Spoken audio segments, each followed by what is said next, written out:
Now, the biggest issue facing employers right now, the thing they talk about the most, is workforce issues. Yes. Kentucky is continuing to struggle with workforce issues. Legislature has passed some things like essential skills and a couple things that are trying to work toward that, but there are some things they can't really do. A group of business leaders and education leaders in the state just released a report, the Business Education Roundtable, calling for a pretty ambitious agenda for education and workforce overhaul over the next couple decades.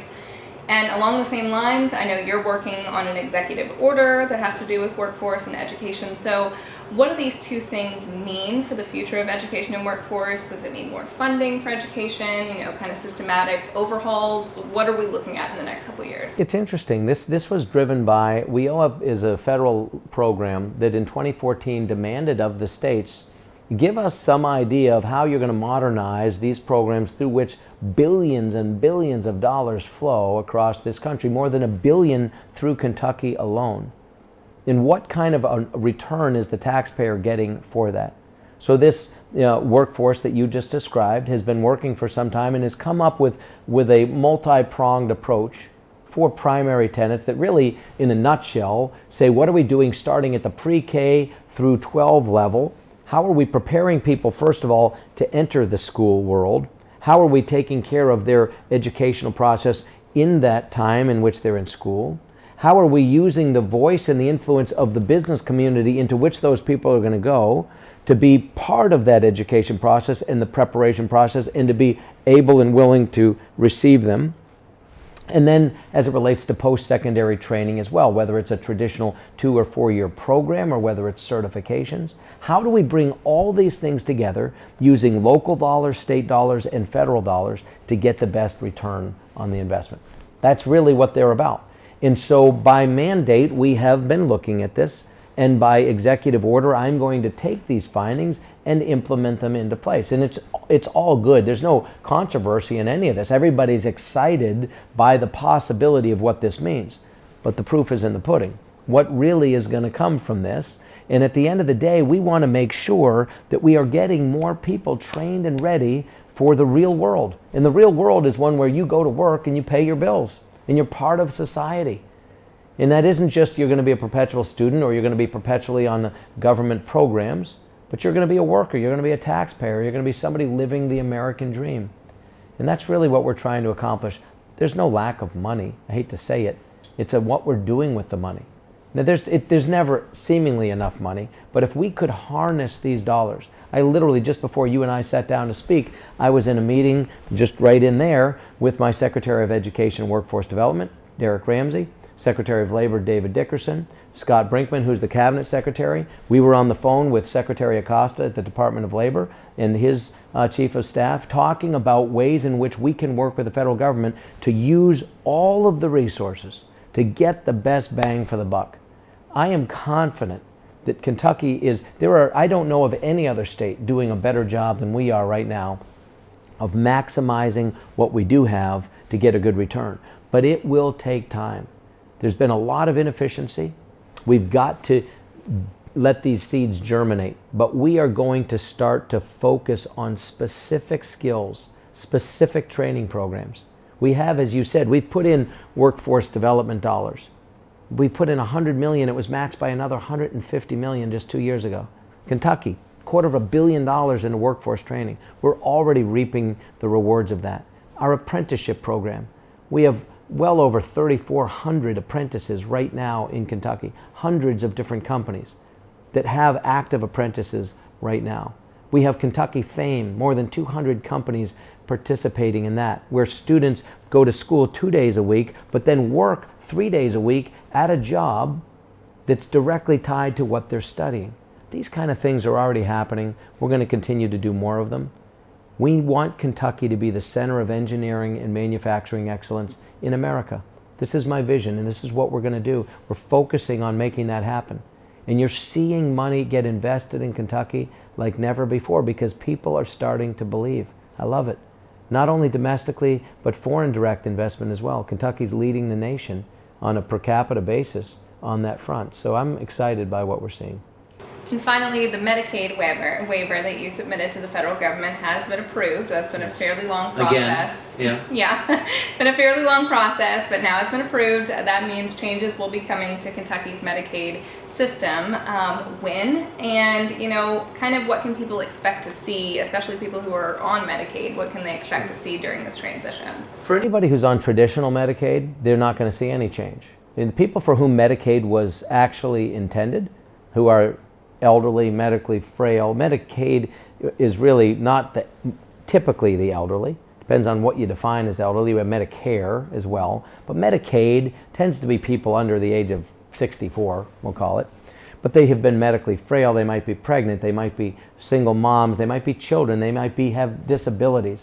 Those are the folks for whom Medicaid was originally intended. A few years ago, under the previous administration in Washington, they expanded it to people like you and I, able-bodied people who may or may not be working, who may or may not have dependents.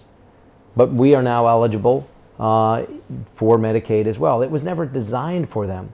By offering it to them, it comes at the expense of the people for whom it was designed. So what I've applied for is an 1115 waiver that has now been granted for the second time. I'm sure we'll get sued again. I'm sure some judge will again want to assume the responsibility of the legislatures who decide these things and the executive branches who decide these things. But it will hold up. I'm telling you, they've exhausted their games they can play. So on April 1st, this is going to be implemented. Everybody's ready for it. And what it says is this, that able-bodied working age men and women between the ages of 19 and 64 who don't have dependents that would require them to care for them are expected to do something for 20 hours a week in exchange for free health care. If they're unwilling to do that, why should they get something for free that the people who are paying for it may or may not even have themselves? It's ludicrous to think that somebody goes to work every day, pays taxes to give something free to somebody who's unwilling but able to go to work. So you have 5 different on-ramps. You can work 20 hours a week. 5 days a week, 4 hours a day, not too much to ask. People say, what if there's no job? Okay, guess what? 4 other options. You can volunteer 20 hours a week. You can be in training for jobs that exist in Kentucky today for 20 hours a week. We'll help you with it. Be in school 20 hours a week. Be a caretaker for somebody who otherwise might be a cost to society through tax dollars for 20 hours a week. There's not one community in Kentucky that doesn't have a need on one or more of those fronts. So every single person, if they want to, can comply. We're also going to have incentive programs so that people can earn extra money through things like smoking cessation courses, financial literacy courses, things that are good for them and their families. And here's what's going to come about. People are going to be engaged. They're going to have their own vested interest in their own health outcomes. That's how you're going to get better results. The point of all of this is for people to get better health outcomes. I never had any health care when I was young. My parents couldn't afford it. We grew up well below the poverty level. I had no health care until I was in my 20s. I was an active duty Army officer. So I don't come at this without appreciation. I'm very empathetic, not sympathetic. I know that world. And I also know that if you have a vested interest in something, you value it, you use it. I don't want people just to be covered. I'm amazed by liberals who love the idea of people being covered. Covered means nothing if you're not getting healthier. Covered means nothing if you can't get access to health care. If I have fewer doctors that will see a Medicaid patient, have I helped people by giving them a plastic card? No. I want it to be better health outcomes. Kentucky is ahead of the pack on all the bad things: hypertension, diabetes, obesity, cardiovascular disease, lung disease, premature deaths, all these things. I want us to be at the other end, and it will not happen until we engage people. That's what this health waiver will do. It'll go into effect April 1st, and Kentucky will be healthier, we'll be more engaged, we'll be better for it, we'll be a better version of ourselves, and that's the whole point. Anything else you want to touch on? No, just simply say this. I mean, I was elected to make things happen in this state that have been needing to be happening for a long time. Whether it's the pensions, whether it's education, whether it's health care. These are things that people have known that Kentucky needs help on. And my job is to move that forward. It's not always fun. It wouldn't be fun for whoever the next governor is either, or even the one after that or the one after that. Effective government is government that leads where it needs to lead, not where people necessarily are comfortable. And so I'm proud of the fact that we've got an amazing administration. I would put the men and women in this administration up against any in America, secretary to secretary with any other state. I'm grateful for the service that they provide. I'm also grateful to the people who work for this state, who are providing these services. One of the first things I ever said in my first State of the Commonwealth address, we are going to take care of the people who take care of us. And those are the people that are in our classrooms. They're the people that are in uniform out on the roads at night. They're the people plowing the roads. They're the social workers. They're the people who are in the prisons taking care of our prison population. These people serve us. They serve our children and our families. We owe it to take care of them. The best way we can do that is to have our financial house in order. We want more people coming to Kentucky, more people working in Kentucky, more people paying taxes in Kentucky. We want more education and more infrastructure dollars. And you're going to see this coming in the years ahead as we right-size this ship. It's going to be fun to watch. You watch Kentucky go. We're just getting warmed up.